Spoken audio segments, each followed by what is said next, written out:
ચક્કો અને ચક્કી.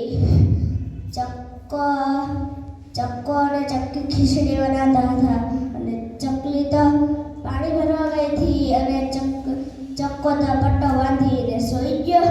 ચક્કી ખખડાતી હતી, પાણી ભરીને પાણું ખખડાતી હતી. ચક્કો તો સૂતો હતો. ચક્કો કહે કે તમે બાણું ખોલીને વહી આવો, હું તો સૂયો છું.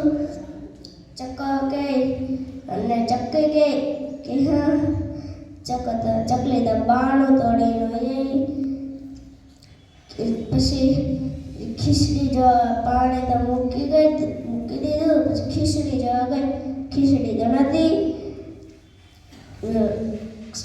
સક્કાને પૂછે ખીચડી ક્યાં ગઈ? અરે એ તો રાજાનો કૂતરો ખાઈ ગયો છે. રાજા પાસે ગઈ ચક્કો.